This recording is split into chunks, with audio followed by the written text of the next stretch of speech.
নববর্ষের শুভেচ্ছা শান্তি রক্ষার আহ্বান করার পাশাপাশি বুধবারের নেতাজি ইনডোর স্টেডিয়ামে মুখ্যমন্ত্রীর উপস্থিতিতে বৈঠক প্রসঙ্গে অল ইন্ডিয়া ইমাম মুয়াজ্জিন অ্যান্ড সোশ্যাল ওয়েলফেয়ার অর্গানাইজেশনের মুর্শিদাবাদ জেলার সম্পাদক মৌলানা আব্দুর রাজ্জাক কি বলেছেন আমরা দেখব। বিশেষ করে আমরা সকল জেলাবাসী এবং রাজ্যের মানুষকে আমরা সর্বপ্রথম শুভেচ্ছা এবং অভিনন্দন জানাই। যে মাসে বাংলার যে কালচার সেটাকে অনেক মানুষ না ধরে রাখতে পারলেও আমরা দেখি এই মাসে বিভিন্ন দোকান থেকে শুরু করে বিভিন্ন মানুষ কিন্তু এই দিনে হালকা দাঁতে শুরু করে অনেক কিছু করে এই মাসটায়। তো সেই ক্ষেত্রে যে বাংলার যে কালচার, সেই কালচারটা যাতে সঠিক থাকে এবং তাদের সকল মানুষকে আমাদের যে ভাষাতে আমরা কথা বলি, মাতৃভাষা হচ্ছে বাংলা, সেই বাংলাকে অবশ্যই আমরা শ্রদ্ধা এবং সম্মান জানাই। তার সঙ্গে সঙ্গে আপনারা সকলেই জানেন যে আমি মৌলানা আব্দুর রাজ্জাক সাহেব অল ইন্ডিয়া ইমাম মুয়াজ্জিন অ্যান্ড সোশ্যাল ওয়েলফেয়ার অর্গানাইজেশনের জেলা এবং রাজ্য সাধারণ সম্পাদক। জঙ্গিপুর সাব ডিভিশনের যে পরিস্থিতি নিয়ে আমরা সম্মুখীন হয়েছিলাম বিভিন্ন রাজ্যে বা বিভিন্ন জেলাতে, ওয়াকাফ কেন্দ্র সরকার যে ওয়াকাফ আইন নিয়ে এসেছে, এই আইন যাতে বাতিল হয় তার দাবিতে একাধিক প্রোগ্রাম কিন্তু আমরা করেছিলাম। আমরা দেখলাম যে এমন একটা পরিস্থিতিতে জঙ্গিপুরে যেটা ঘটেছে যে অনেক বাচ্চা বাচ্চা ছেলেপিলে সেখানে প্রশাসন তদন্ত করছে, কিছু বিহার থেকে শুরু করে বিভিন্ন জায়গাকার শেষ বর্ডার এলাকাতে মানুষ ঢুকে যায়। একটা অশান্তি পাকা, যারা ওয়াকাফ কি জিনিস অ্যাকচুয়ালি বোঝে না। তো সেই ক্ষেত্রে এই আন্দোলনটা হচ্ছে একদিনের আন্দোলন নয়, এই আন্দোলনটা যতদিন আইন বাতিল না হবে ততদিন কিন্তু সেটাকে থাকবে। কিন্তু যা পরিস্থিতি যা করছে এতে আন্দোলন থামিয়ে দিতে বাধ্য হওয়া যাচ্ছে।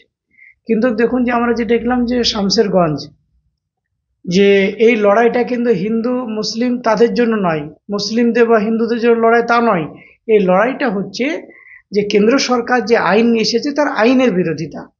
সেখানে আমাদের পুরোহিত থেকে শুরু করে মহারাজ থেকে শুরু করে তারাও আমাদের সাথ দিচ্ছে, বেলুর মাঠের মহারাজজি থেকে শুরু করে শিখ কমিউনিটি, বৌদ্ধ কমিউনিটি সকলে সাথ দিচ্ছে। তাহলে সেই ক্ষেত্রে আমরা বাচ্চা ছেলেদের তাদের গার্জেনদেরকে আমরা বলতে চাই, প্রত্যেকটা জায়গাতে মসজিদে মাইকিং হয়েছে, প্রত্যেকটা জায়গাতে বোঝানো হয়েছে যে আপনারা ব্যক্তিগত রাগ, ব্যক্তিগত রাজনীতি আপনাদের কাউরি থাকতে পারে, কিন্তু আপনারা ধর্মটাকে সম্মুখে এনে কেউ রাজনীতি করবেন না, এটা মানুষের কাছে আমরা দাবি রাখি।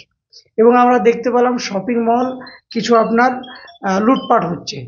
তো লুটপাটটা হচ্ছে, এর মানে তো এই নয় যে ওয়াকফ বোর্ডের আইন সাপোর্ট করেছে বলে ওনারটা হচ্ছে। তাহলে এখানে যে ব্যক্তি মানে এই সমাজকে নষ্ট করার জন্য যারা করছে তার আমরা তীব্র নিন্দা বা ধিক্কার জানাচ্ছি। তার সঙ্গে সঙ্গে কোনো ব্যক্তি আমরা কিছু মিডিয়াতে দেখলাম যে তারা বলছে যে জঙ্গিপুর থেকে অন্য রাজ্যে চলে যাচ্ছে। এই জিনিসটা একটু একটা ভুল জিনিস। আমরা নিজেরা সেখানে স্পটে ছিলাম প্রথম দিক থেকে গত কাল অবধি, আজকে আপনার 15 তারিখ 14 তারিখ অবধি আমি ওখানে ছিলাম, গতকালকে রাত্রে এসেছি আমরা। তো সেই ক্ষেত্রে ইমামদের ভূমিকা, একদিকে জনপ্রতিনিধি এমপি এমএলএ সকলে ভূমিকা ভালো ছিল।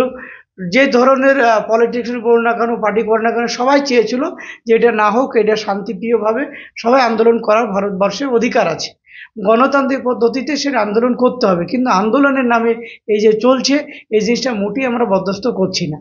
আগামী দিনে আমরা চাইব আগামীকাল 16 তারিখ বাংলার মাননীয় মুখ্যমন্ত্রী কলকাতা নেতাজি ইন্ডোরে আমাদের কলকাতা নাখোদা ইমাম সাহেব কারি শফিক কাশেমি সাহেব এবং অল ইন্ডিয়া মুসলিম পার্সোনাল ল এবং আপনার অল ইন্ডিয়া মিল্লি কাউন্সিলের জেনারেল সেক্রেটারি আলহাজ সৌদ আলম সাহেব, তারা সকলে প্রচেষ্টায়, আরও যৌথ সকল সংগঠনের প্রচেষ্টায় আগামীকাল বাংলার মাননীয় মুখ্যমন্ত্রীকে ইনভাইট করা হয়েছে। আমরা কনফার্ম হয়েছি যে বাংলার মাননীয় মুখ্যমন্ত্রী এবং কলকাতা মেয়র জনাব ফিরোজ হাকিম মহাশয় কালকে নেতাজি ইন্ডোরে 10টার সময় উপস্থিত থাকবে।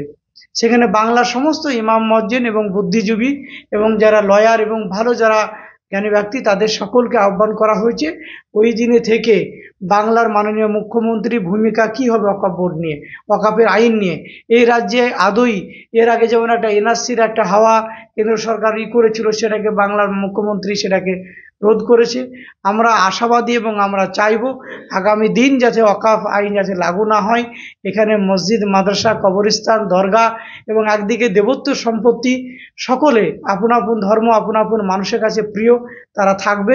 এই বার্তা আমরা আপনাদের মাধ্যম দিয়ে রাজ্যবাসীকে দিতে চাইছি। JD Hospital and Diabetes Institute, a multi-specialty hospital with care for life.